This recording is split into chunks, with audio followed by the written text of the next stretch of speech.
All right, hello and welcome to the 5th episode of Dwarven Goliaths. And this episode is going to be a little different.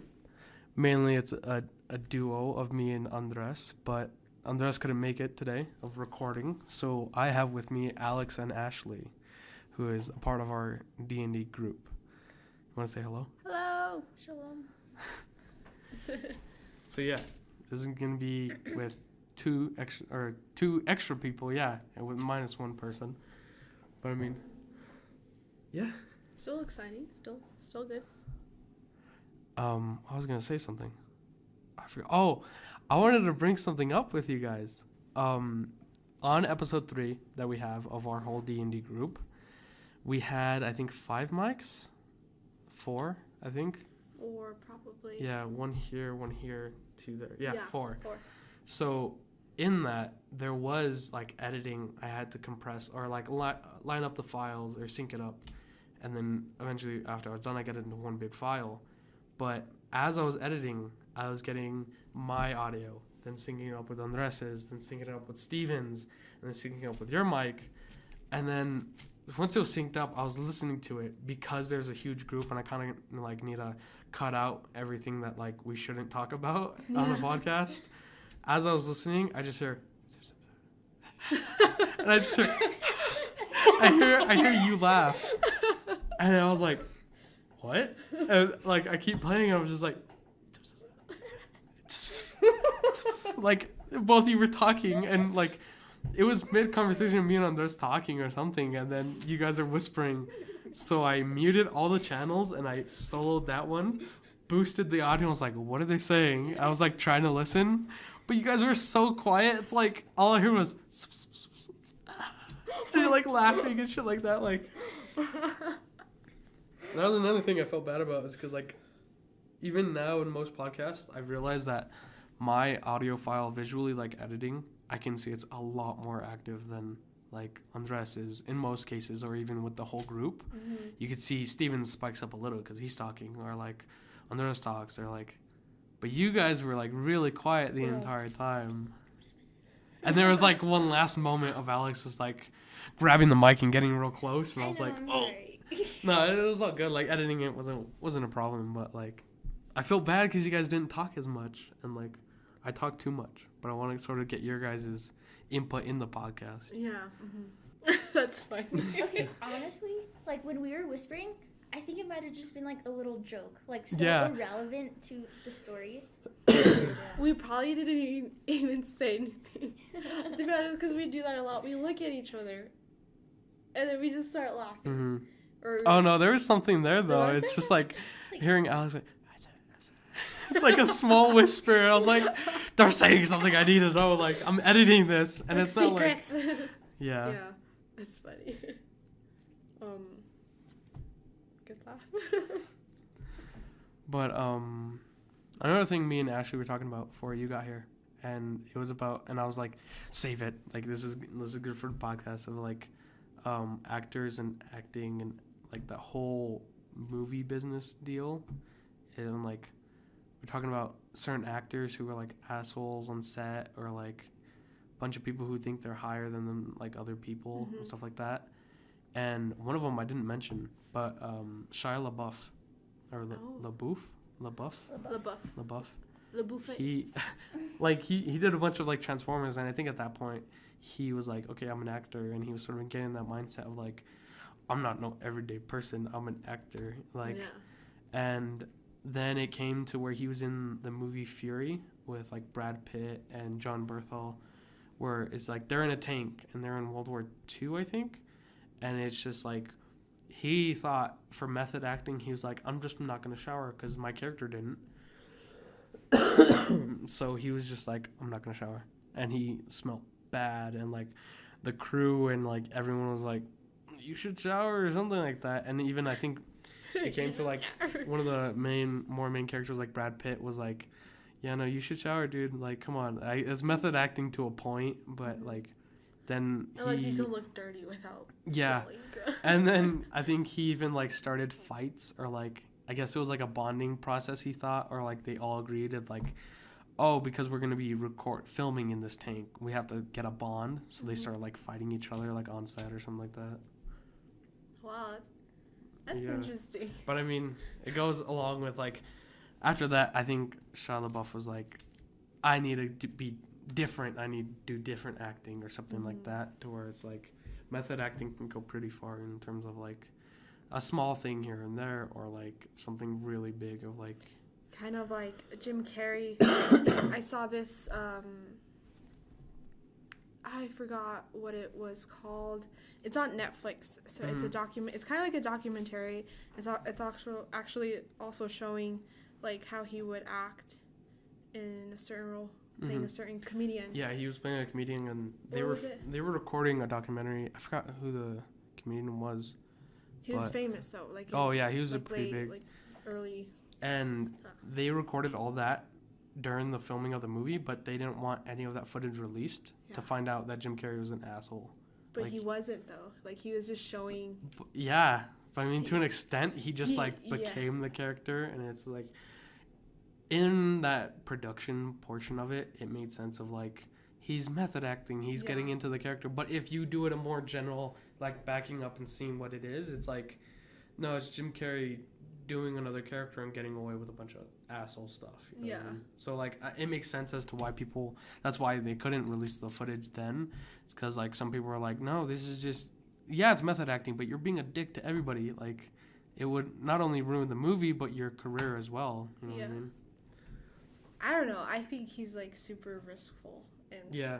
like all he said there. Didn't you see that he said that he wrote a check to himself and he actually got that amount? Oh of money? yeah. That was crazy. I thought that was cool, and it just shows a deeper side of how he was feeling at that time.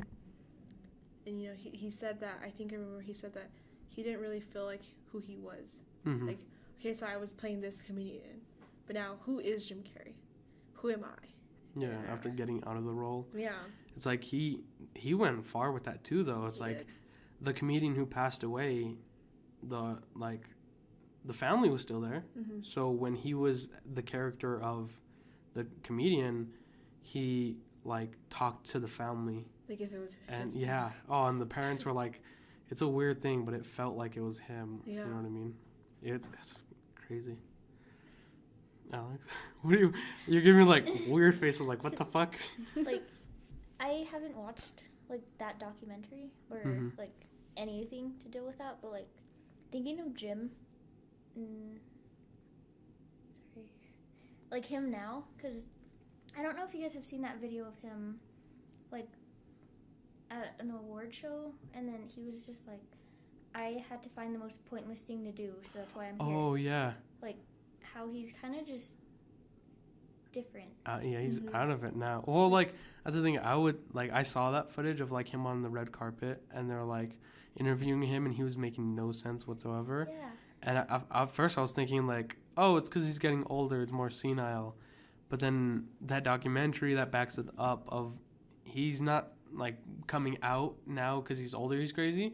He was probably not crazy, but just sort of out of it his entire career.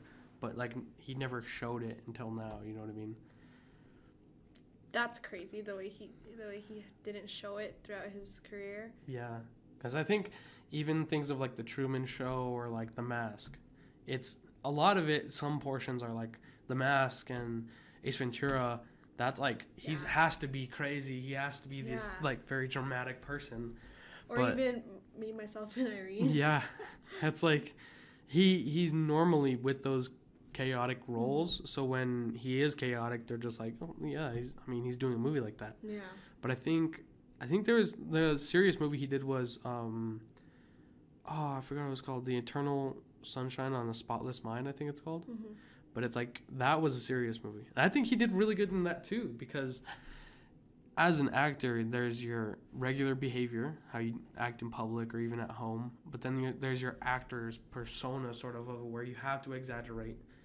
And in that movie of him being serious, like he always exaggerates, and everyone sees him like, oh, he's the funny guy. If we need a funny role, get him. Yeah.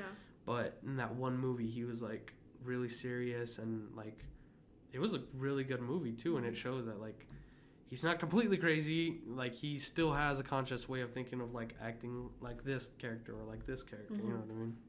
So it also shows how versatile he is. But they're just characters. Yeah. And I feel like the acting could affect how he is, because it's something like playing the mask. You can't really get out of it right away, or there's still going to be a fragment of that character in his, like, personality or his mindset or whatever. Thinking about it now and just talking about it and hearing it out loud kind of makes me, like, thinking, like, acting is interesting because you act a certain way, and that could kind of be, like, secretly yourself.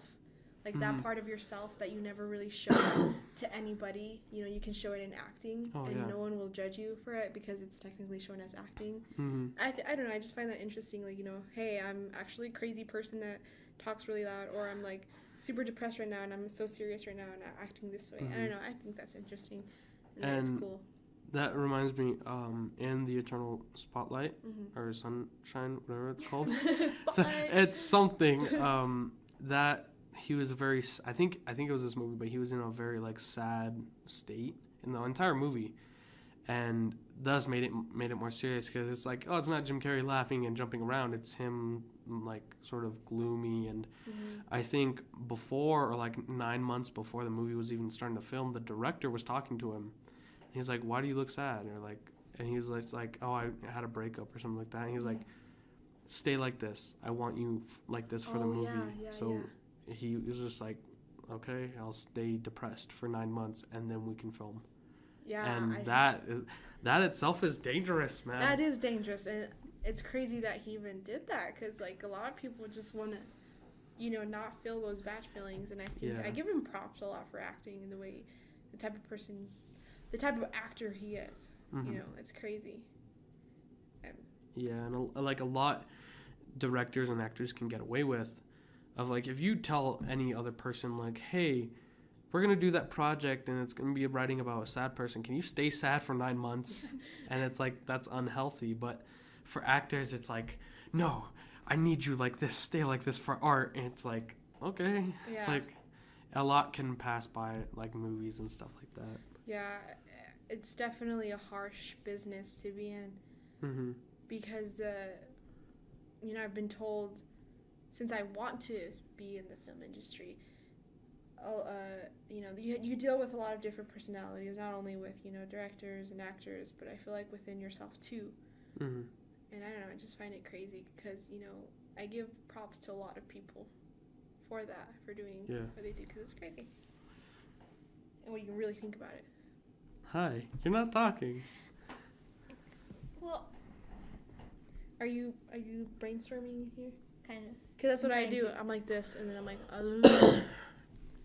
Yeah, I feel like this is a lot of, like, hey, I'm talking, and then I conversate with you, but then you're just like, I'm gonna stay here. No, like, I'm taking it in. Yeah. Yeah, I know what you mean. But I mean, it'd be even better if you, like, output and, like. My thoughts don't go into words. I like that. What do you think about, like, movies and actors and all that crazy stuff? Every day. Just kidding. It's so what from Mean Girls. See, this is probably what it was the other time. It's just like, very little things here and there. It is weird, like, basing off of what Ashley said, that you can act like yourself, but you're like, oh, I'm acting, like, this isn't me, but only you know that it's really you, because I feel like this day now and age, like, people are doing that, not just actors. Like, everybody's like, oh, yeah, I'm, like, perfectly fine, and then, like, you never know what's going on. Yeah. Yeah. It's crazy. That's another thing. It's very crazy. I can't do Russian. Oh! I tried. That was close. I also wanted to talk about that, too, of, like, was it last night? No, it was, like, 2 nights ago. I was like, that was when I was, like, looking up a bunch of Russian stuff with, like, Michael and Jose and all them. And I was like, oh, and I saw that you posted, like, you playing video games alone. I was like, oh, shit, no. And I invited you to the party, and then Christian joined the party. And we were still like talking or whatever, and I was singing like a stupid Italian song and like a bunch of Russian, and I was like doing a bunch of accents. I was like, Alex, can you do an accent? Because even playing D&D, I've never seen you like go through with an accent. I don't really know where to go with one. Mm-hmm. Like, I know I can't do Russian. Like, I try to, not Russian, but like any accent, I try to do it. Mm-hmm. I try. I try. I don't know what Very, that is. very little. I don't know what that is. Yeah. Like, in that Yeah. area. That was awesome. Yeah, no, and You all? yeah, I think you should really like try it, like even if it's just you in your room just sounding like ridiculous. I love it because it sounds so ridiculous. Like my English accent can probably be shit horrible, and like compared to an actual person, like say someone from the UK listens to me and is like, what the fuck is wrong with you? Like, You ain't I don't shit. care. It's like me trying to do this in this accent, or me going like into a Russian accent or something like that. But like always Dutch. experimenting. Yeah, and it's just like there's a website called IDEA, I think IDEA Linguistics, and it's basically international dialect something, or like it's a thing meaning something about dialects. Mhm. And it's easy as like say I want to learn an Irish or Scottish accent. Scottish Scottish accent, yeah, and I can see it has a log of like a woman in her 50s or a woman in her 20s, a male in his like 18 years old or something like that. And it's basically, I think it's like they either say a specific written script or they just talk about their lives, or like it's just them talking. So someone who's listening and trying to learn that accent can actually get it down and like see how certain words are spoken, like, or like if there's more oohs in the language or more y, sort of yeah, like in the language, like you can pick it out of how they're talking, because it's their natural language. Like even if it's something not even English, or like say there's probably a Russian section or like a Swedish section, to where it's just like I'm pretty sure all of it's English, but it's them converting their accent into an English. So say someone out there who speaks English can see it and try to replicate their accent. Yeah, like even like, you know, them speaking in their own language, when they speak English, they still have their accent from there, and that's I think that's cool. A thing I've seen with Swedish people is a lot of, and also like I watch a show called Vikings, and that's very like a lot of Scandinavia and more northern of the UK and stuff like that. Mm-hmm. But they have words like that's spelled FJORD, so it's fjord or Bjorn. That's a very common name, and it's spelled BJORN. The J in their language, I hope I'm not getting this wrong, but it's like a lot of the J's mean a Y. So it's like fjord or Bjorn or something like that. Oh yeah, that makes sense. And there's one Swedish YouTuber that I've seen play video games, and he was saying something like a jumbo jet, but because it's a J, he was saying a jumbo jet, and like you can hear the accent, and where it's very like spotty, like you can still get some of their original language into the English accent, I think, or into the English language, and that's what gives them the accent. Like if you start talking with a lot more just saying like Yashin, or like some like mixing it in, that's them piecing their language into the other one. That's the accent of it, you know what I mean? And then we piece our language to their language, so we see the J as just a regular J. Yeah, so people are like, Bajorn? Bajorn, like, what? Yeah. Yeah. I think that's cool. Even like with Spanish, you know, it's like, it's kind of the same. Obviously, they have more I feel like more cooler modern words than just, you know, regular Spanish from Mexico. Like from Cuban people to Italian people to Spaniards. I don't know. It's cool. Like with the Cubans, they're like, they talk really fast. They're like, hola mami, como te? I don't know. It's like, it's so funny, and I think it's cool. I don't know. It's interesting how each obviously, or it's all going to be different, you know, because, you know, our ancestors or whatever. But, like, I don't know. I just find it kind of fascinating. Yeah. How we all have our different things. And another thing too is generalizing a lot of it too is like Spanish and Italian or French. How we were saying on the Yeah. right here, like it's very similar to each other, and it could be like geologically, it's like this like Italy's next to Spain, so it makes sense of like them sounding similar or something like that. But like Spanish itself, it's like close to Portuguese, and Oh yeah. Portuguese is similar to Brazilian, or I think no, that's what they speak in Brazil. Mm-hmm. But it's like that is the same as Spanish or something like that, to where it's like because like land wise or culture wise they went here, they did Yeah. this or like something like that. Like in Canada, half of Canada, French. the more east you go, the more French they are. Yeah. It's because like they migrated through there Yeah, to yeah, yeah. Canada and all that. But I mean, I think it's really cool on how you can start seeing similarities Mhm. in different languages. Yeah. Like remember you told me a line in Russian. Was it Russian? Like when you told me. Oh yeah. If you were to introduce me. To Yeah, so this is probably close because I'm still learning. But like, say if I'm introducing Alex to you, I could say, Ashley ete Alex. Mhm. The ete means this is. Yeah, like, and I was saying that kind of sounds like Spanish too. It's like, Alex, esta es Ashley, or este es Raymond. So there's still that ete or este. Yeah.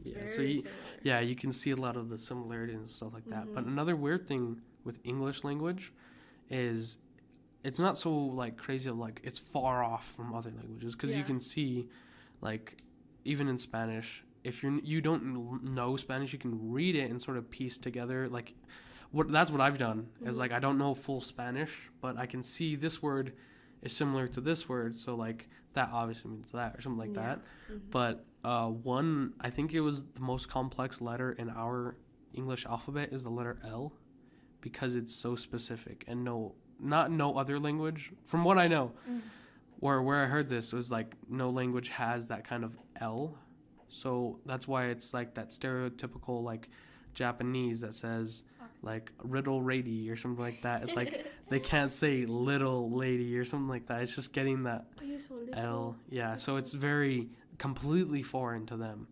and like writing it's a whole nother thing too with like English to Japanese, because Japanese not only does it have characters meaning multiple words, Mhm. but I think there's even different like traditional has meaning or like emotion in different characters and stuff like that. Mhm.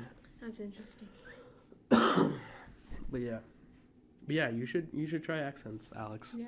I want to, but I can't. I can, but I haven't. Yeah, I mean, it's all as simple as just like looking, not even into a mirror, just like standing in your room and just I'm like, sorry, I'm seeing Raymond from the glass. oh, the It was reflection. So funny. Does it look all elongated? Yeah. Look over here. So do your face again, like this. Oh, from my view, it's so funny.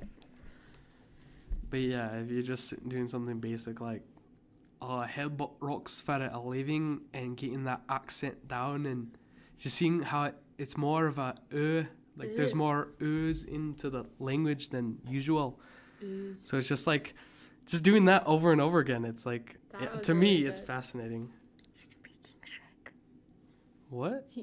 You'll hear it later. No, don't do that. What did you say?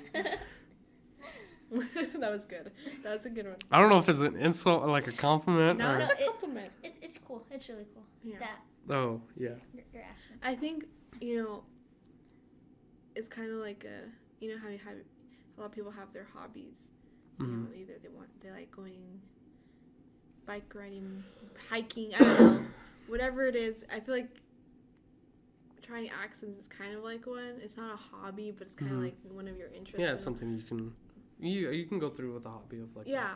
But I see I feel like sometimes people feel like it's being racist when it's not actually not. Oh yeah, a lot of that's the thing too is Yeah. there's a difference between getting an accent down and impersonating Yeah.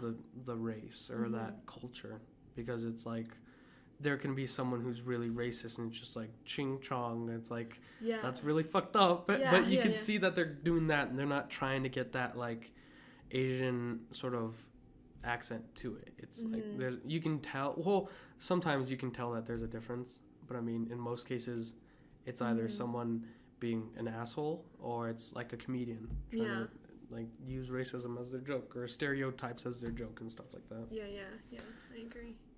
Like, even accents can help people with doing acting. Excuse you. I mean, like, bless you. There you go. Thank you. Excuse me. But yeah, it's always a cool thing to like extra that you know. It's like say you're as an actor or like as an English actor, like someone I forgot his name, Hugh Jackman. He plays Wolverine.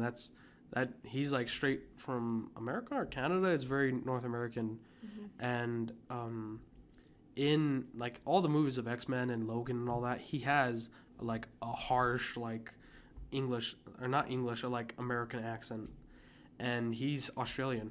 So it's like something like that it helps your acting or it helps you go into different positions here and there. Kind of like Jennifer Lawrence in that new movie that's going to come out. Yeah, does she do like a She does like an a accent. Russian? I don't know what kind of accent she does, but I saw the trailer to it and she was doing really good. Like, it was like, Yeah. wow. And me and Andres last podcast, we were talking about voice acting.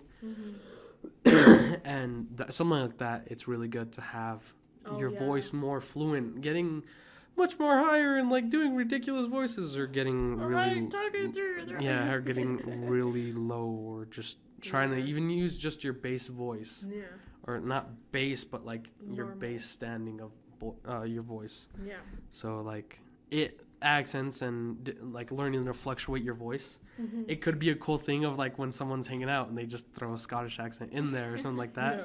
But as a like start when you like this could be a job or this can help me with this and this, it's like even better and stuff like that. Like another thing I wanted to point out because last podcast and I mentioned a specific voice actor and I kind of want to just get this on the podcast. Not as a conversation, but I made a mistake last podcast about saying Ashley Jenkins, not Johnson, and I realized that's two completely different people. And we were talking about voice actors in the last podcast, and I wanted to correct myself right away. So hopefully there's no gap between these episodes. But if there is, and someone's thinking he's a fucking idiot, those are two different people. I am aware that I messed up, and it's Ashley Johnson who does a bunch of voice acting and stuff like that. Honestly. Speaking of voice actors, who is that? That guy who hired a girl to do anime voices? We were watching it the other day. I could probably go through my history, but I mean, it was just some random thing if you want to look it up. I can check. Like, I saw one, but it was a completely different two people. Let me see if I can find it. But then, I mean, not only can it help in voice acting of, like, doing an animated movie, or, like, a lot of Marvel does animated stuff, or even DC. But, like, say you want to dub something, like an anime or something like that. That's why I was suggesting to you, because you have a very soft voice, and she it'd work perfect of, like, if you were not, like, immediately anime characters or something like that. But, I mean, it seems like one of the good things that you could do because of your voice. That would be cool. That would be cool. I kind of do see you doing that, to be honest. I saw this one guy. He's like, I guess people submit their voice acting to him. So he posted the best submission he had ever had. It was just this guy. He was talking, just like having a normal conversation with himself, and then it sounds like from a few feet behind him, it's like a deeper voice, like yelling at him, but it's him. Wow. So he has like a conversation between two different people, but it's himself. It's him.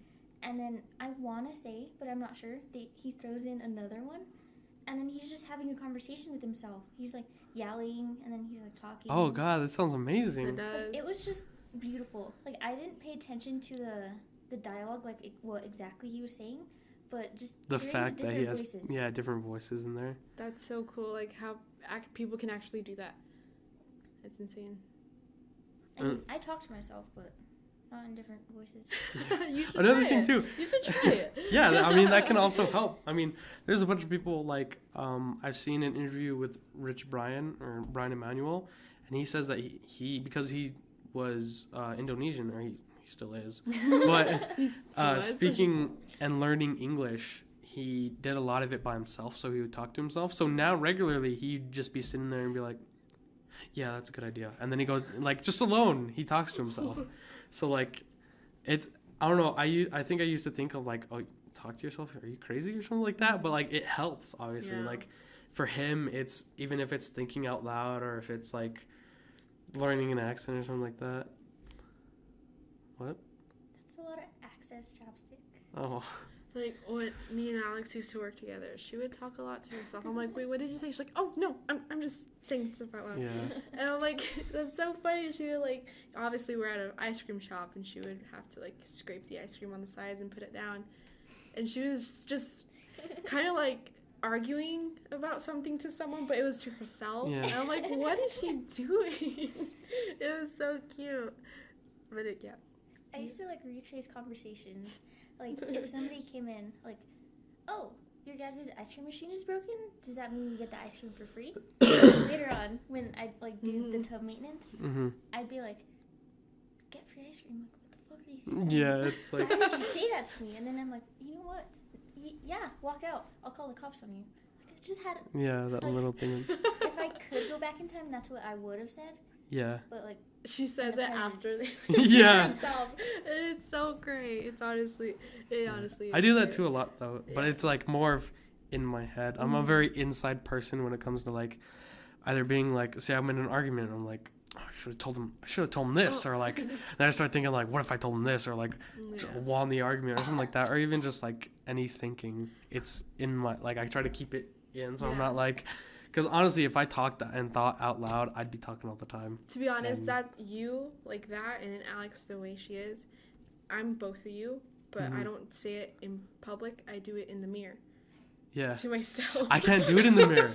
It's a weird thing that I've done. Like I think I've Yeah. tried looking in the mirror and saying something, but then I'm like, in my head, I'm like, You're mean. Just kidding. well, like if I'm trying something or like talking to myself, Yeah. I always had that mindset of like, one of those movies of a teenager like doing catchphrases or like pickup lines in the mirror. So I'm like, that's fucking stupid or something like that. So if I was ever in the mirror talking, I'm like, what are you doing? Stop. It's like, it's so weird. Like, no, I mean, privately, if it helps, I mean, all for it. You know what I mean? Yeah. I think it's just something weirdly humans do. Mhm. I don't know what it is, but it's funny Yeah. for sure.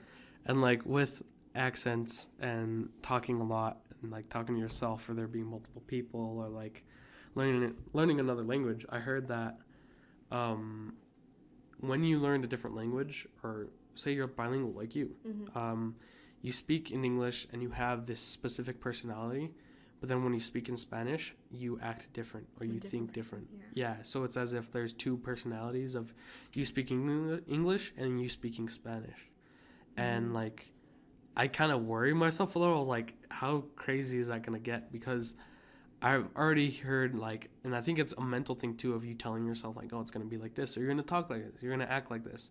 Because learning Russian, I remember seeing a video about learning the Russian language, and one of the comments was like, oh yeah, this language is very strong and very masculine and independent, and sort of like getting that idea of an accent, or like not accent, language, and like speaking it. So I don't know if in my own head, subconsciously, as I'm speaking Russian, I sound more manly, or I sound more like, oh, like, more aggressive or something like that. And that can also go with like accents. I mean, Yeah. Andres always makes the joke of like, I've talked to myself in 7 different accents, and we've had a full conversation, as if, I don't know if he's playing like I'm a psychopath or something like that, but it's just like, He's split. yeah, but it's something like that where you learn more accents. I don't think I've done it where I'm just talking to myself in different accents. I feel like that's like a little too far.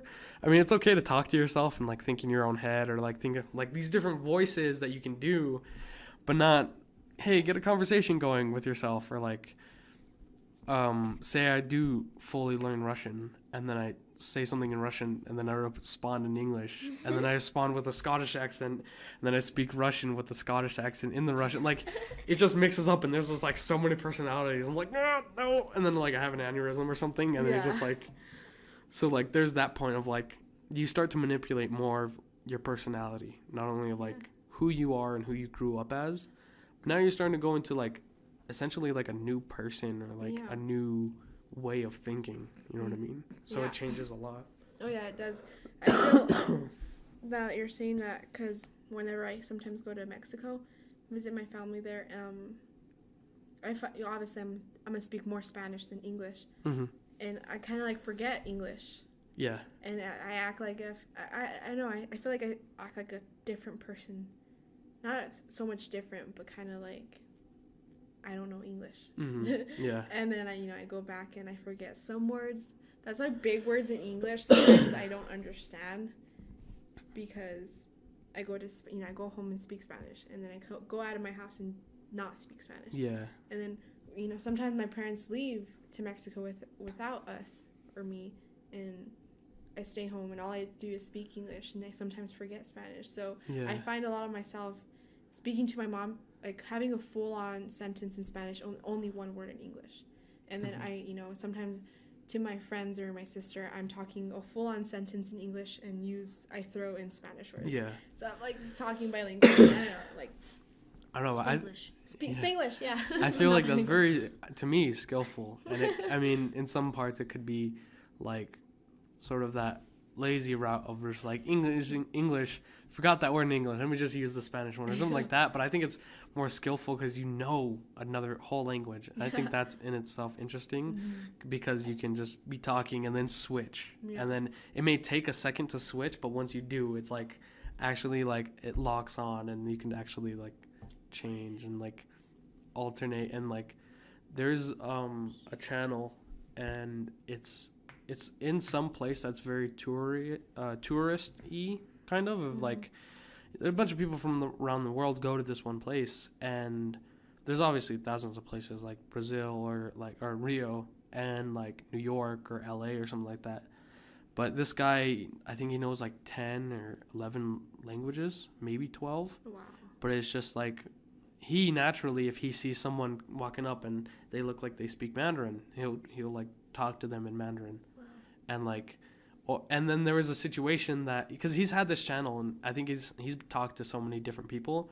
He's talked to French people, he's talked to like regular English, and like there was a video that he has of meeting someone else who knows 12 languages.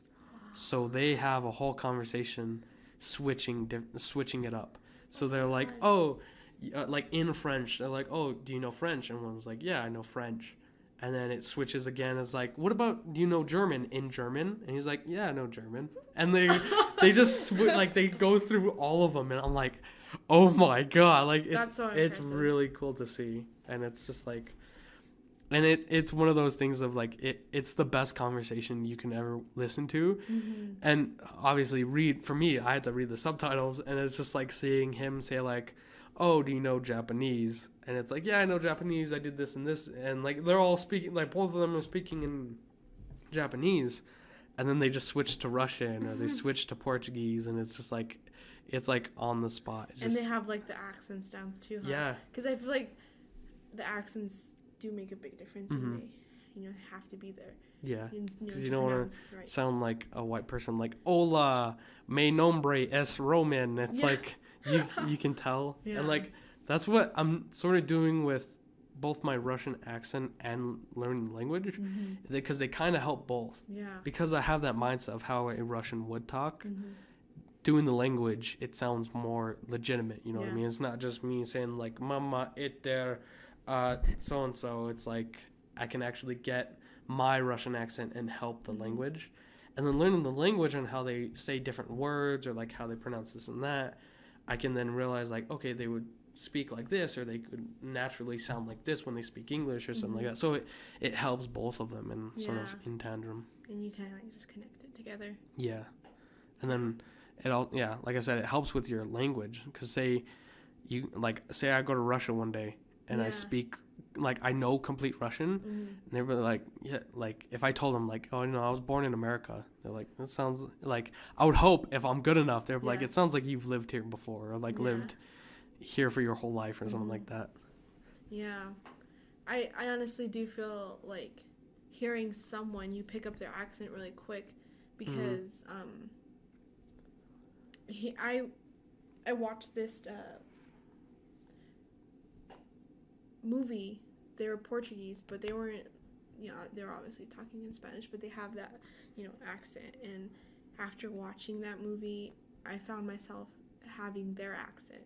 Mm-hmm. And I thought that was really cool. And like some of my cousins, specifically one cousin, she speaks really fast.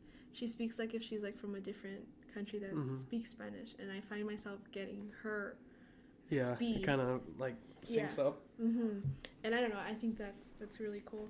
Yeah. And I also find it interesting about that guy that knows like 11 or 12 languages. About a shitload of languages. Yeah, Probably all a of them. shitload. Yeah. But yeah, cause like doesn't it take like about a year to fluently speak it? Probably. If it's that fast, then I have confidence in myself. Yeah. But I feel like getting fluently probably of like a year, Because but then if there's you want to get basics. more technical about it and Yeah. get very specific, Mhm. then you gotta like spend even longer. But yeah, it's very, very short. Yeah. That's awesome. Yeah. There's this kid, like, I know she knows multiple languages. I don't know how many, but, like, if you start young and then you find yourself really interested in it, then you can probably, like, learn. Yeah. I think That's I know who another you're talking thing about. about She's like a little girl, right? And she was on TV or something. yeah. Yeah. There's a thing that I've watched about this guy who made a bike, or he modified a bicycle to where the handlebars, it had a inverted cog or like gears in the center of it. So if you were riding the bike and you turn right, the wheel would turn left. It basically inverted the thing, and it's very weird to fuck. It's like, why the fuck would you do that? Why would someone mess with their head? But this guy did that, and then he spent a while trying to learn, like, have his brain, like, get it down. You know what I mean? If someone, say, plays a video game with inverted controls, they're gonna naturally learn how to like play inverted, or for that specific game. And then you go to another game, and it's like you're kind of off.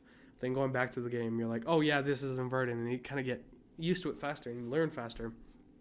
For the guy who made it, he's a full-grown adult, and he was trying to learn it, and it took him a while. But then he had his son ride the same bike, and his son learned it much faster than he did, of getting it down, of like right means left and left means right. So he was showing the neuroplasticity of our brains and how it changes when we grow older. And neuroplasticity meaning of like it's very malleable and as we're younger. And I think neurologically that's because as we're young, we need to get as much information as possible. That's how we learn languages, and like we grew up with this language, and because we're younger and that's all we hear, we learn it as quick as possible to, adapt and survive. Like if there's a baby that doesn't know English and they're born in like a very like just English household, you're like, oh, what? I don't know, just like grunts and stuff like that. But like that, the neuroplasticity helps, and it helps in young ages. That's why there's kids who can learn hundreds of languages, or like if the parents do it, then like, and a lot of it sticks too. Like there's parents who can speak in an English accent to their child, and the child would pick it up. And then once they pick it up, the parents speak English again. It's like, oh yeah, no, we were just doing that so you speak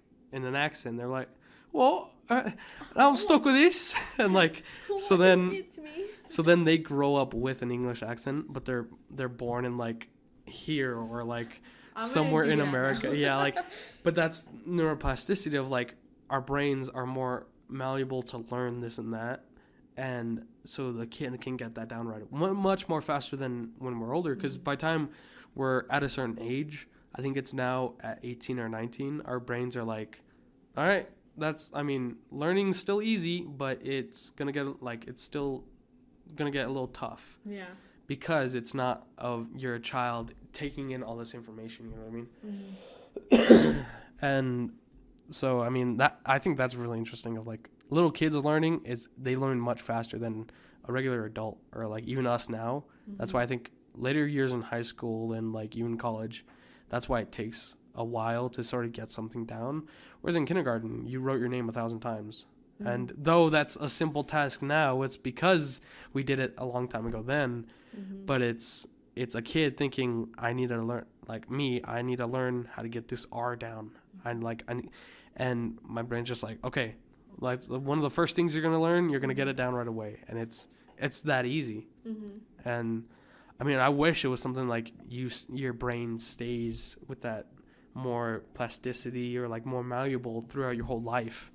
Because then that would mean that people would be very encouraged of like, I can learn this language or I can pick up this so easily. You know what I mean? Anyone still can. Like I can still learn Russian. I can still learn the language. But it's not going to be as easy as if I started when I was a kid. Like, yeah, my little sister, when she was born, it was over the summer that I had to take care of her. So I spent a lot of time with her. And I don't know if I would be like, I'm Ashley, or my sister would call me saying Ashley, and it would be me. Her first word was my name. Honestly, it wasn't Ashley, it was you know, something like that. And you know, she picked it up faster than mom. Yeah. And I think it's because, you know, she would see me a lot because I would take care of her a lot, and she would see, you know, my other siblings or my parents call me Ashley, and she's like, oh, that's what they call her. Yeah. Yeah, that's the learning process. And I think with something like that, to where it's just like, okay, I need to get this down. Like getting that itself, being at a toddler's age is much more easier. That's why they say mom or mama and dada are really easy, because it's just father. Hello, father. It's like the first word they say. Oh, what the fuck? But it's something to where it's just mama. It's just the ma. Like getting that, it's much easier for children to learn. But I mean, it can go as complex of like, first word, Ashley. It's like very perfect. But I mean, give me the remote. Yeah. Like, I need milk. It's like, shit, okay, here's your bottle. It's weird how kids make up their own words too. Yeah. I used to call milk nai. So really? I'd always say, I want to say it's because every time I'd go to bed, they'd give me a bottle of milk. And then they'd say good night. Yeah. Night. It's like I associated nai, not night, nai with milk. So I was always like, I want nai. Or just like nai. Yeah. And then my whole family was like, what? You want milk? You're pointing at night. Yeah, my brother, he taught himself how to read a book. He just like picked up a book. Wow. He would spell like extra, what's that word? Extra califragilistic expialidocious. Oh yeah. What? How do you? It's that big word. Yeah, I know what you mean. He would spell it out for people. He'd like say really? it. He'd legit like spell it out. Like he was so smart. Like he is smart, but like it's weird how kids they do different things. My sister was talking to me about your brother and how he was so smart when they're in elementary. She's like, I wish I was smart. I'm like, that's crazy. Okay, that was funny because you know you were talking about Allie a little before. Mm-hmm. I imagine like her talking about Steven, and I was like, how does she know about him? Oh no, But my older Bianca. sister, But that's interesting. Yeah. Just thinking of a little Alex, like not saying I want night or just like good night. It's like that's really adorable. Yeah. Like especially like any little baby just like good night. It's like, oh shit, go to bed. Oh shit, go to bed. But like I used to say for remote, I used to say gamote. Gamote. Yeah. And like I think even my sister and my brother, because my brother's just 1 year behind me, and then my sister is I think 2 years behind, or no, ahead of me. Mm-hmm. We all sort of learning at the same time. And it wasn't like how you guys have much older brothers and sisters. The oldest is like 2 years, so I was like learning with her sort of. So all of us were like, that's a gamote. It's like, oh, you're stupid. It's like something like that. It's like, yeah, Like my sister, she would call a blanket a papo. And I think she called it papo because, like, tapar or tapo, me tapo means I cover myself in English. Mm-hmm. And I think my mom was like, I don't know what she did, but my sister just thought a papo was a blanket. Mm-hmm. And for some reason, minions were paparas. Remember, I don't know if I told you that, but she would call them paparas, Mm-hmm. the minions.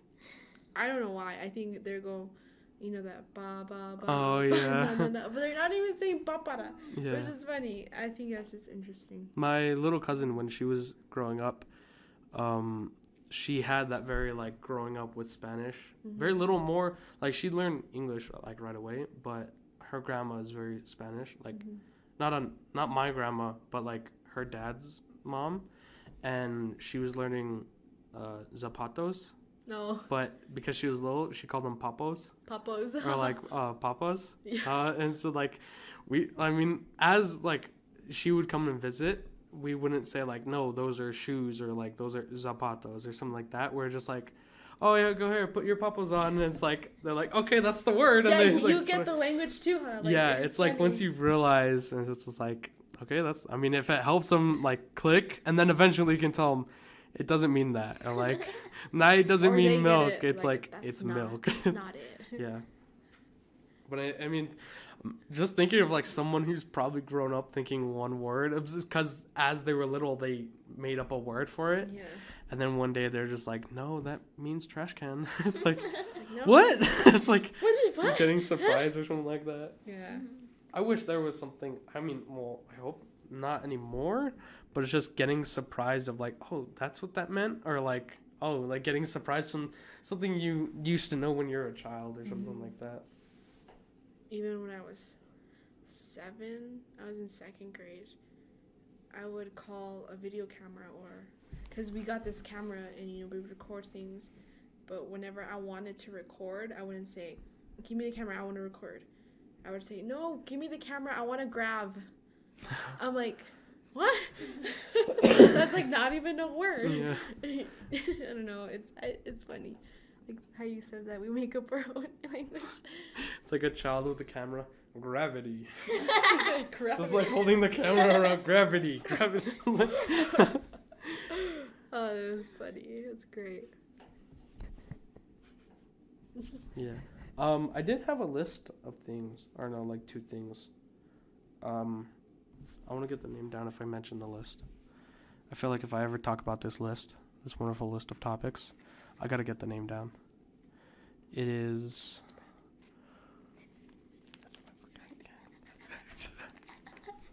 I think because we wanted to be quiet last time, and then we're just like, Yeah.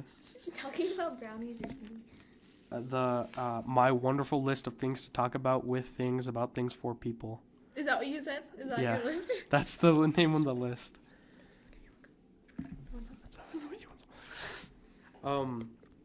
Hey guys, this is ASMR. Just kidding.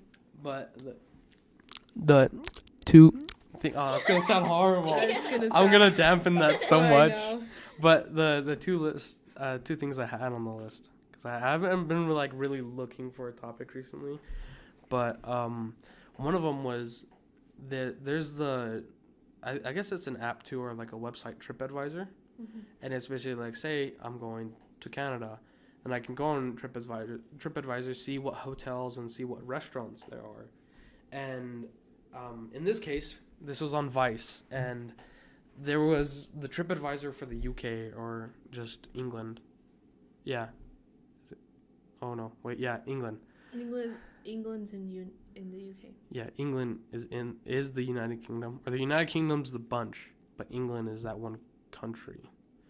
I was getting mixed up because there's that stupid joke of England is my city, and then one time I said London is my city, and they're like, no, that you're saying it right. That's not the joke anymore. I was like, so I get mixed of like London or England, London, England. Like London's in England. England's in the UK. Yeah. Right? UK's in Earth. Yes, it's on Earth. in space. Yes, the Milky Way. Space is in. Space. So the Milky Way is one of many galaxies. And the galaxy is in.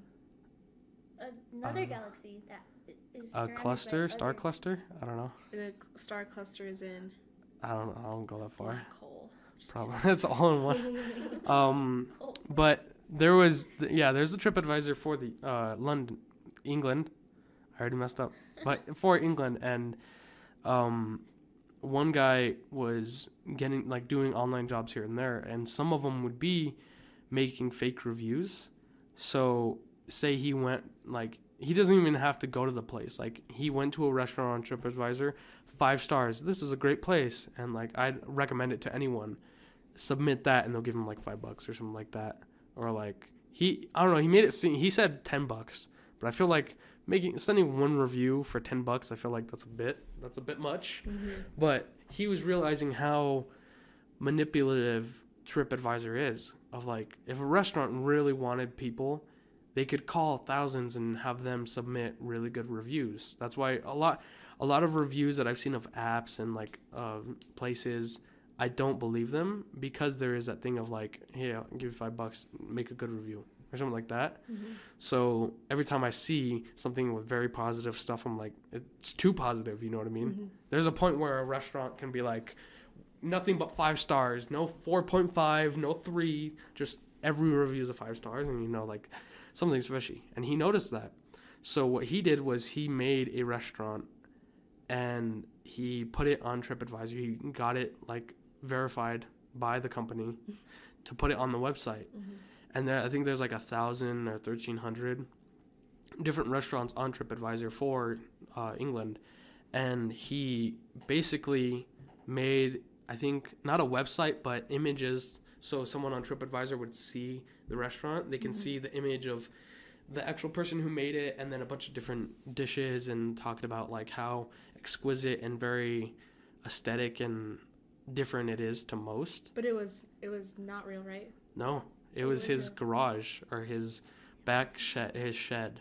So he had a house, and I think it was like an apartment kind of complex, or like it was a building with one half of 2 stories and another half 2 stories. I think it looked like one of those buildings, but Mm-hmm. down, like, there's a pathway, like a backyard, but it was very elongated.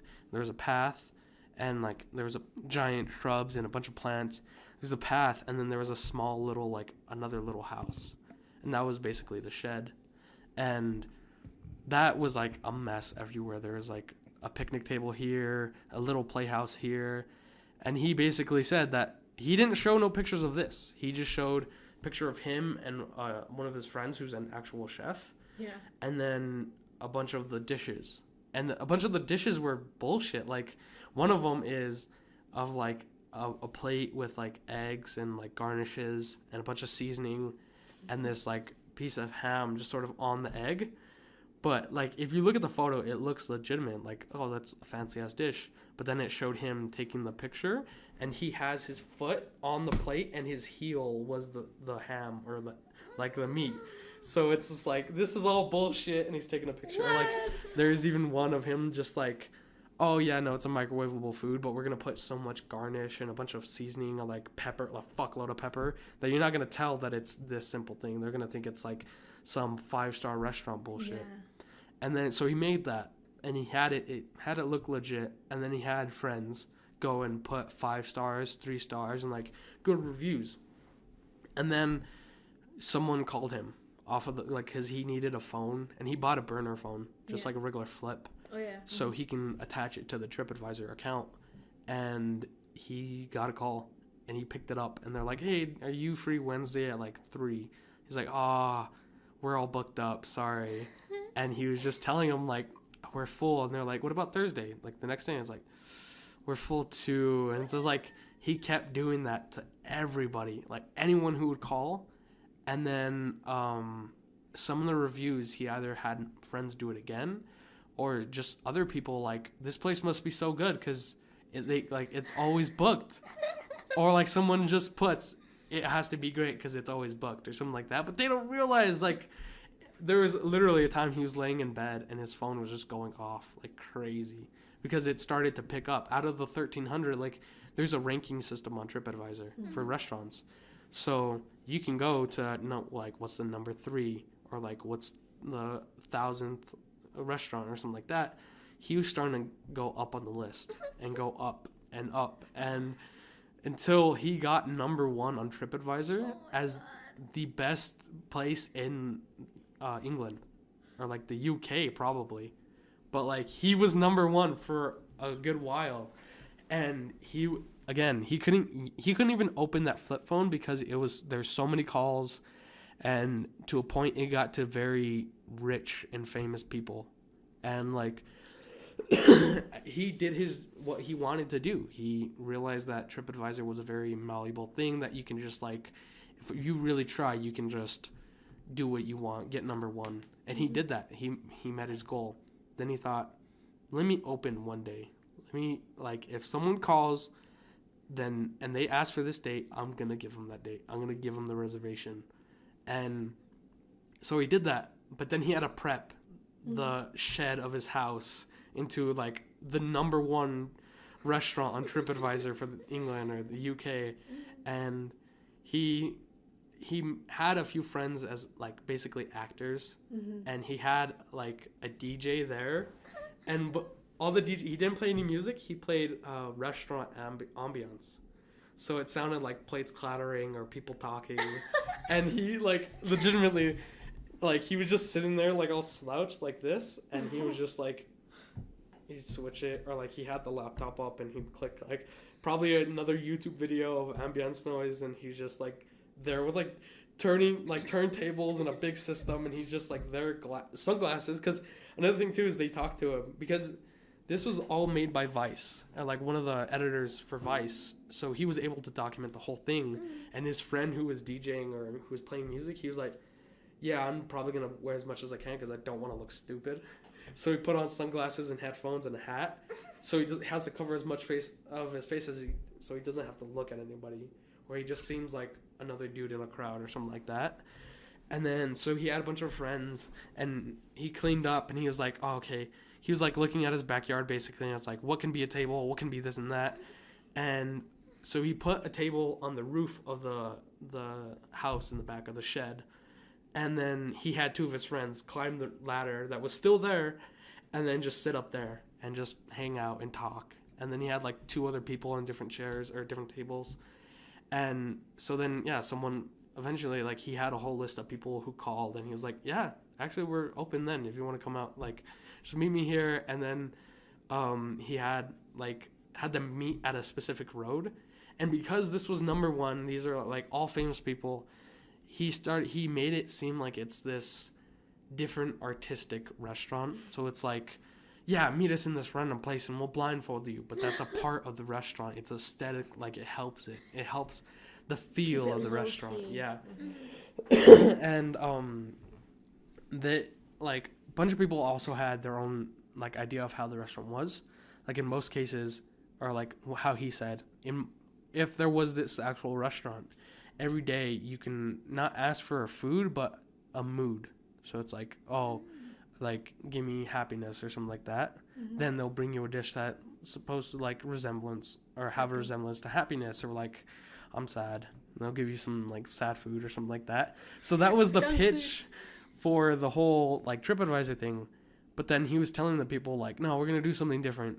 Like tonight's the only night that we're like legitimately open, or no, free, not open like the entire time, but like this is the time we're legitimately free. So we're gonna you just come in, don't pay us nothing. Plus he had to say that because it would have been a huge legal deal of like, I expected this restaurant, you didn't even give me nothing, like I'm suing you because you took my money. He didn't do that. He was like, just come in free, we'll give you food and just enjoy the restaurant. And then he also hired a guy who has a bunch of chickens in a cage, and in the little playhouse that there was, they put all the chickens in there. So when someone ordered something, the guy would grab a chicken and go to the back. And just like he probably put it in another cage and then came back and sat down. And so yeah, the people met him at like on the road close to his shed, and it was like, okay, put these blindfolds on. And like he himself, like it was last minute of like that day, he was like, oh, we should blindfold people. So he's like looking around, he got like an old shirt, and then he got a bunch of like rich people that like he suckered them into thinking like this is the #1 restaurant. You're high priority, and this is in their mind they're like thinking this has been booked for months. I'm so glad, and they're just walking blindfolded like, oh, this experience or something like that. And he eventually cooked them like oven, like TV dinner lasagna and cup of noodles in a mug, and put a bunch of garnish or something. So they look at it and think, oh, I guess that's fancy. I mean, it's this weird backyard aesthetic. I mean, it fits. And then he was saying, I think midway, like he was talking with someone, or like as he was letting them leave, people flew in from like France and like flew to his country to go there. Of like they've been continuously calling, and then one of them was like, oh shit, we got it, like pack our bags, we're fucking going for the night. And it's like they just bought a flight and went. And it's like, and then they even tried getting like, so can we reserve another time? And like as they're leaving, he's like, call me later, I'll have to check my books or whatever. And then like he was just coming back to the shed laughing his ass off, like they tried getting another night, like it's fucking crazy. And so then he after that he was like, yeah, no, this whole thing's fake.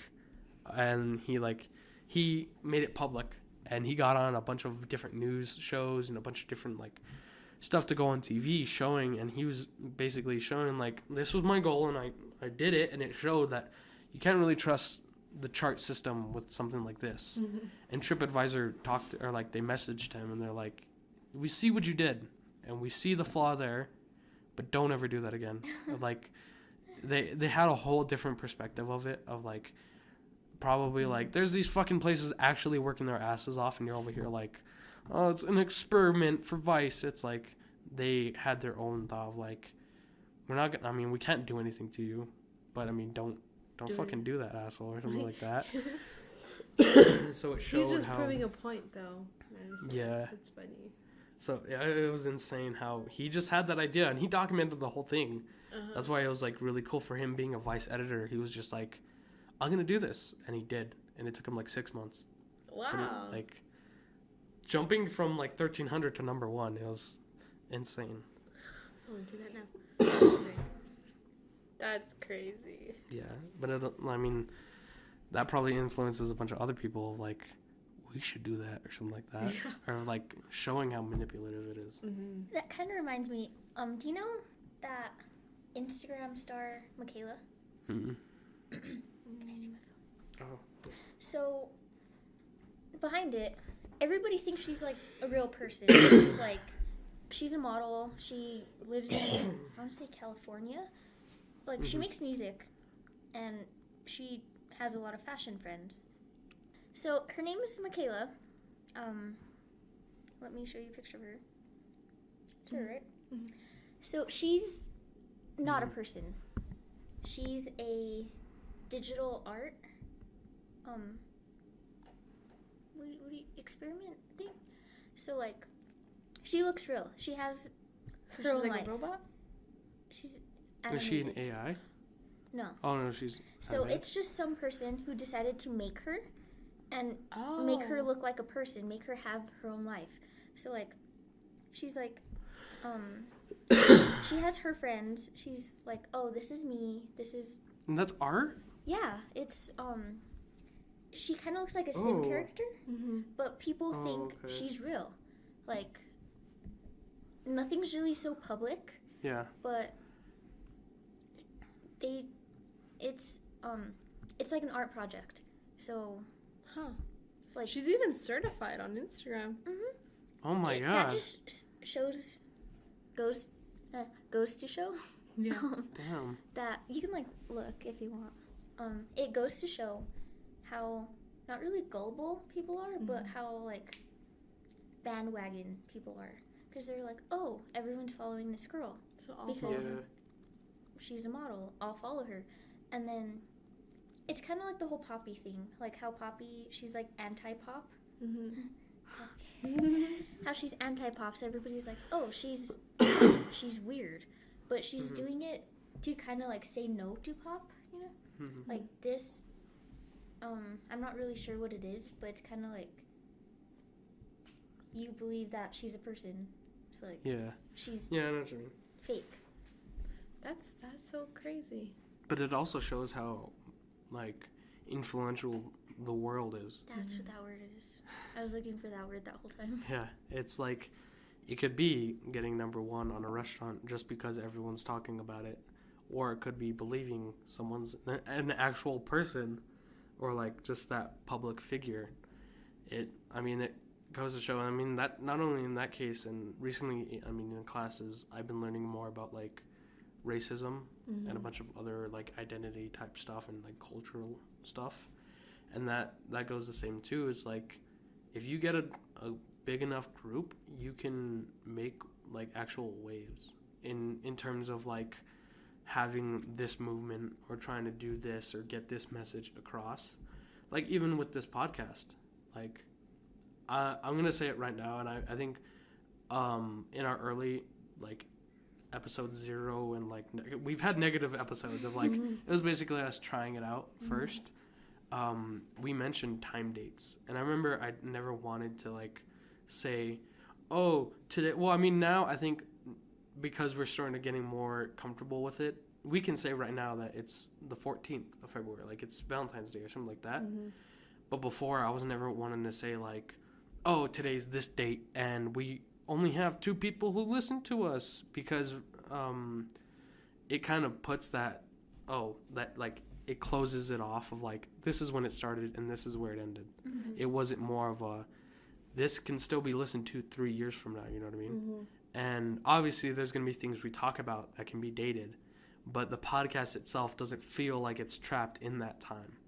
So a lot of, even then, like I said, it's like whoever's listening to us now, or like I would say like, oh, maybe we get like 300 people who listen to us or something like that. Like I still kind of don't want to say that, because what if the numbers go past that? Because recently uploading our first episode, we've had more than 2 listeners. We've had quite a bit. And like if this gets big enough, and I feel like I'm more comfortable saying like this has potential, and if this gets big enough and it gets enough people, and even 1,000 people, like say 1,000 people listen to this, I'm gonna be astounded myself. I'm like, holy shit, that's a fuck ton of people. From 12 subscribers to or even like right now, I think our first video at the time, it has like 70 views or something like that. To us, it being localized, that's a lot. That's quite a bit. And I feel like those numbers, obviously now when this comes out or someone listening in the future sees it, they're going to be like, oh, no, it's probably not. Or, I mean, there's not a way of it going down. So, I mean, there's obviously going to be more in the future. But, I mean, something like this to where we can get a group of people and just build it and continue building, of like even other YouTubers have done it where they've had trends go like Filthy Frank or Joji, George Miller, his multiple names. He started trash. he started the Harlem Shake, and it was because he had a big enough group as it is, and they spread it like wildfire immediately. And it was just so influential to where he had people like from NBA like basketball stars to just random people that were like say in the Russian army, or like some random crowd, or even huge public figures doing his trend. It's like it's something that can just shake the community or the social construct of everything that's made. Even like because social media is now almost everywhere, that is very possible to where someone can be like, I'm gonna change this like this, and just that small change can have this huge reaction. And like people with huge followings, like say we get 1,000 people, and then as a hypothetical, 1,000 people, and we try to do this one thing, or we try like say we find out about some people who need a donation or something, and we tell them everyone at least $1, that's already $1,000 to that donation, and it's just like that. That's significant. That has purpose. You know what I mean? And be it a donation, or be it, they even do it on Twitch of like if someone's about to get offline, they're like stream raid or Twitch raid.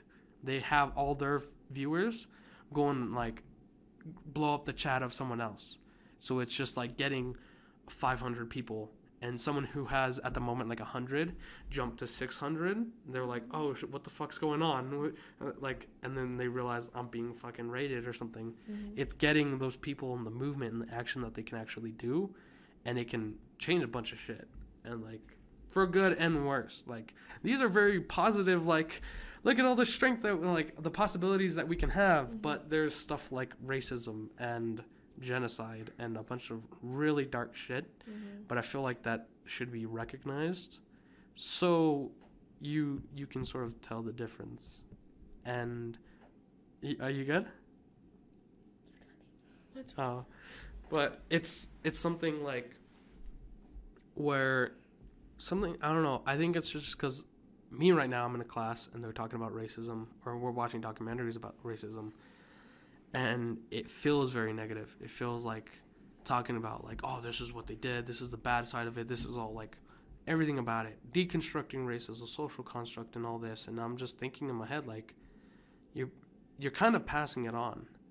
Like, though racism, like, I don't want to get it very political, but racism can, to a point, at like, if in like year one or like 1,000 year BC, race wasn't a thing. It was basically, you're different because you're from a different place.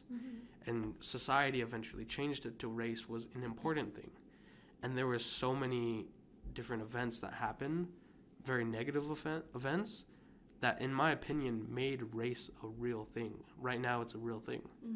But I also have a theory that in the future, everyone's just going to coexist and mix together, that there's not going to be like 3 different races. In the far future, one of my like main predictions, and anyone can predict this, is there's just going to be one race. There's not, or at that point, race isn't going to be a thing. You know what I mean? And some people can still say that today it isn't a thing, but it's just something like that, to where it had so much of a effect because so many people were influenced and like they joined in on it. They acknowledge it, to where it's an everyday thing now. It's in government. It's in the classes. It's in how we see ourselves. Because I think that's one of the huge things that like people bandwagon to, or not bandwagon, but they saw that and they used it as a direction, and then other people saw that they used it. You know what I mean? And it could even be languages or different countries, to where they think, oh, they're like this, so then they act like that, and then that's it spreading or something like that. So it's a bunch of social constructs like that itself. And I mean, I feel like race can be seen as a negative thing, and instead of seeing it as different cultures, I would rather say that so and so, like George Miller, is from a Japanese culture, not he's a Jap, or like, oh, that's very racist, but like he's Japanese or something like that. But it's just like, to a point, it's like a normal thing now. Yeah, like, and it's that just doesn't define someone. Yeah, and it's Or just shouldn't. so materialistic because so many people join in on it. Like, you know what I'm saying, if like, oh, I have an African American friend, you know that's a race, so you immediately like, okay, that's it, that's their race. Like, that itself, you were grown up into it, you know what I mean? And like, that can also then divide things up. And then once you do that, then you're going to start thinking, maybe this one's better, or maybe this one's better. And then it starts getting into that whole racism stuff. But I feel like in fucking the year 8256 or something like that, very far, where we've mixed so much to where it's just one skin tone, or not, I don't think, there still might not be just one skin tone because of geologically where people live. Because a lot of skin tone is attached to race, so they immediately think like, oh, because they live more north, they're going to be more light skinned or something like that. But to a point in the far future, no one's going to see race as a thing. They're just going to be like, okay, yeah, you come from Australia, or you come from New Hampshire or something, or New Zealand or something like that, to where, I hope so. yeah, well, that's another thing too. It's that would be so interesting to see.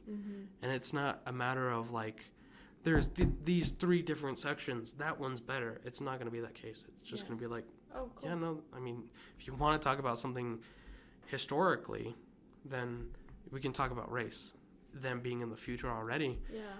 But I mean, it also sounds like you're trying to put down of what people have done for race now, but I feel like that's still needed. If there's still that race problem or whatever, those figures like Malcolm X or Martin Luther King, they help. Or like even some role models for Native Americans, that helps in this time being. But in the far future, again, this isn't going to matter at all. Like, in my perspective of, like, we're all going to be one. Like, it's just going to be a sort of equal thing. That's why, like, again, influencing people. You can have just us, like, say we get 300 people right now and we get a movement going, then it can be like a small little splash in this huge water of this world. But it can become big. Yeah, of, like, people like PewDiePie, who has now 60 million subscribers. Like, there's small islands with the less population, or like big countries even have a less population. So it's like something like that. He can have a movement if you really wanted to, and he can, like, everyone, like, he can. That's another thing too, is that's a scary thing, because someone with that much followers, like, he can influence a lot. He can change whatever he wants. Say there's a show that he likes and it's getting canceled, he can be like, everyone write to them and tell them not to end it. Then they'll get a flood of just bring it back or don't end it. I'm like, okay, we won't end it. I mean, obviously because you guys want it. Yeah.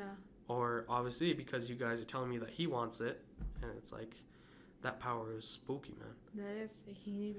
It could either go bad or good. Okay, go. Yeah, again, really great. Like, say that hypothetical again of, like, there's a donation system that he sees.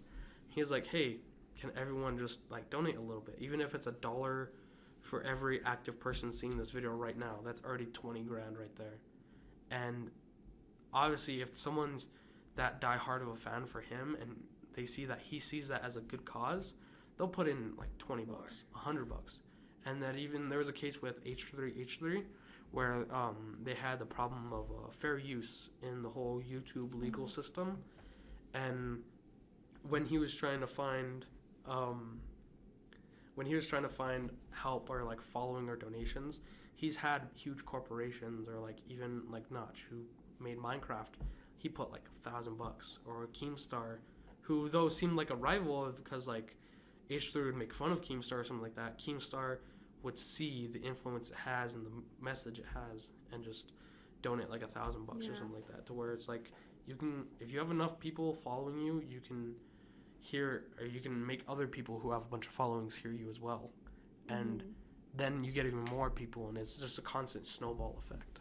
And I think that's why people create bad things, because if they have a big followers, they do things that they want, not necessarily things that this world needs. Yeah.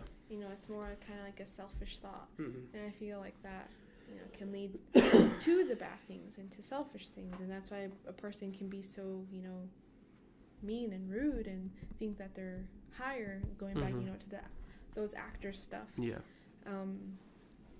But, I definitely do think that this world needs more positive, movements. And I'm not saying that there is, that there isn't.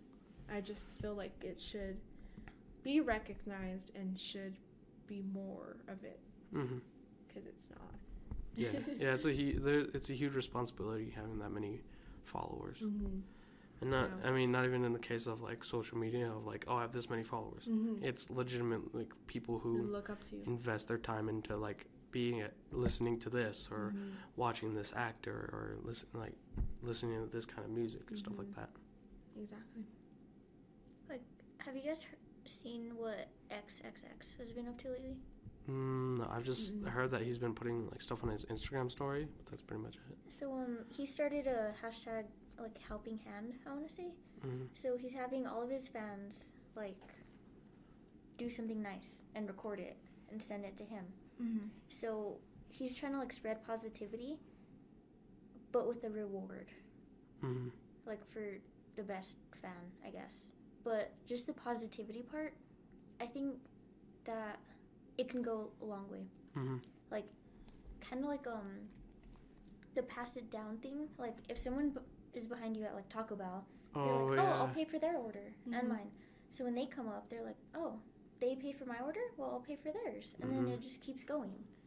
Like, A lot of people don't do that though. Like, I know. oh, they paid for my order. Oh, wow, thanks. Sweet Cool. free food. Cool. It's like, yeah. Sweet. But then there's other Deuces. cases of like, I remember seeing a video. I don't know if it was fake or not, but it was this guy talking in his car. And he's like, so the lady at the window told me that the dude in front of me paid for me. So I was like, feeling good. I want to spread positivity. So I told him the same thing. The bill was Like- fucking $80 or some bullshit, like $50. What are you doing at Taco Bell spending $50 on food? And then it goes into a whole thing of like, he's trying to do good, but obviously it's like, it's a pain in the ass when it's something like that. Yeah, because like I feel like if I were to, someone to pay my food, I would obviously want to, but like the food that I ordered was because I was on a budget. Oh yeah, that's another thing too. It's like, I only have $20. I spend this much so I can have this much, and then they're like, Yeah, I'm like, I'll pay for the dude back. That's $30. Oh, can I never just mind. pay like $5 for their order? Can I put some money in for them? Yeah. Like, going based off of that, I heard this other story. This guy, he's just feeling nice. So, I don't remember where, but an ice cream place. He's like, oh, I'll pay for the lady behind me. So, they're like, oh, are you sure? It's like $1. So he's like, yeah, of course. So, she goes up to the window, and then she gets the news and stuff. So, in traffic, she pulls up next to him. She, like, rolls down her window to talk to him, and she starts crying. So, she was saying how her husband had just died, either that day or the day before. Mhm. She's like an older woman. So, she said that they would always go get ice cream together and then pay, I think pay for the next person behind them. And then just the stranger doing that to her, it like made her like realize how good people are. And she's like, I see my husband in you. Oh shit. Oh, wow. So like, it was a really emotional time for her. Yeah. So just doing something that nice, like it could change someone's life. Yeah, definitely. And it could be small things too, like that's like the chances of that happening. I know. That's like proof, like, hey, positivity can like go pretty far. And me myself, I've been on my Snapchat Yeah. putting on my story just positive stuff continuously. Like, there are some like, I'm sad type jokes here and there, and it's I mean, it's supposed to make people laugh. But in most cases, I want to end like most of the days on a positive message, or even if I'm starting a streak with someone, I want to genuinely give them a message saying like, hey, good morning. I hope you have an amazing day. Like, don't let shit bring you down today. And it's just that positivity of like, even if it's someone seeing it late at night, like my story, or someone gets a message in the morning, it's like, oh shit, I like that made me feel better, as like that's a good start to the day. So then they can do it too, or they can have that positive outlook, and like it can just spread like wildfire. And that's what I think is really cool. Yeah. But yeah, so I think, I mean, we've been running for a bit. I think that was a really good podcast, and I'm glad to have both of you to sort of substitute when Andres can't come. Yeah, for But sure. I mean, it was really great to have you two and actually talk. I mean, I still probably talked a lot during this, but I mean, compared to us like in the group, it's actually good to get you guys like together to actually talk. Yeah. Yeah. I feel like because we have a lot of thought, it's just we don't know how to. Say it, Mhm. put it into words. Yeah, like she Yeah. said, my thoughts don't go to words. Yeah. But yeah, no, that was fun. That was awesome.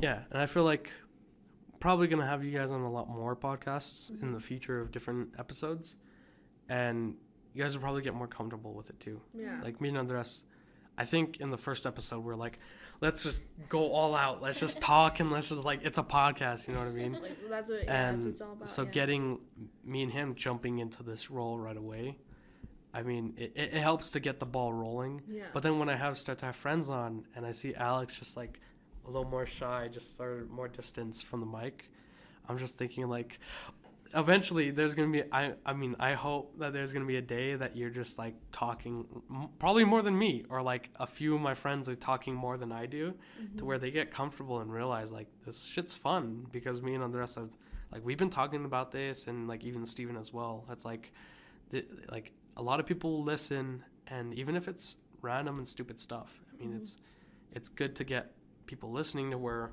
we feel comfortable in thinking like, hey, someone's probably looking forward to listening to us or something like Yeah, that. and you Like, know what, that's like, awesome. That is awesome. And what I like think about podcasts is like your thoughts.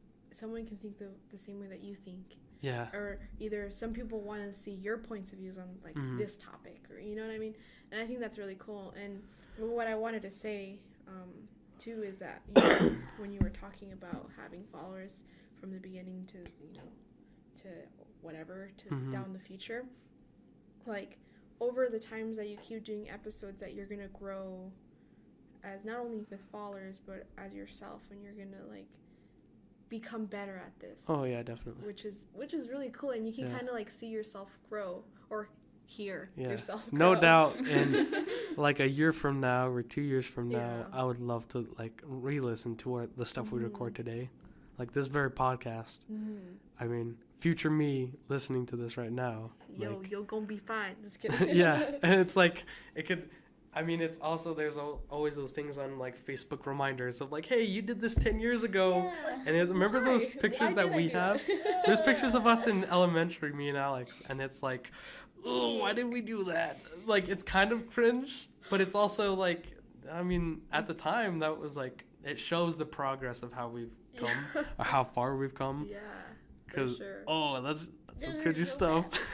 It's pretty bad, but like, it's still like I love seeing things of like before and after. Yeah, It's for that sure. progress of stuff. Speaking of like the pictures of me and you from a long time Mhm. ago, Ashley found some of us. And like looking back on them, Oh yeah, didn't you send me one of me and Justin? Yeah. Yeah. Oh man. like we were so cringy, but it's cool to see how, like, I know we weren't close back then, but Mhm. like, We still like knew each other, and it's kind of like, even if you, me, Steven, Yeah. and who else left the group? That's it, right? Diego, but he's not Diego. so like Yeah. frequently social anymore. Yeah. Well, even though we weren't so close, we still kind of knew each other.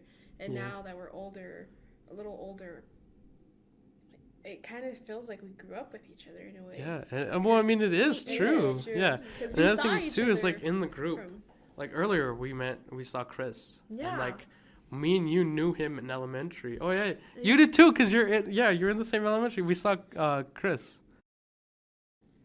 and he was here at the table, and we're just like, oh, like, cause me and her saw him and recognized him. Like, me and Andres saw him the other time, and I was noticing something like with Andres and Chris, like they knew each other probably from middle school up, but I knew him even further back, or like us in a group. Us three right now probably know each other a little bit better than Angel knows me or something like Yeah. that. You know what I mean? It's just like because we grew up together and because there's that process of seeing Each other cringy grow old up. stuff till now. It's like progress is always cool to see Yeah, and stuff it like is. that. So Oh yeah. okay, yeah. So time's getting like very close. So we're gonna end this podcast, and I hope you guys enjoyed listening. It's a very good episode with two friends, other than me and Andres. So yeah, goodbye and have a good one. You guys want to say bye? come back for more. Yeah.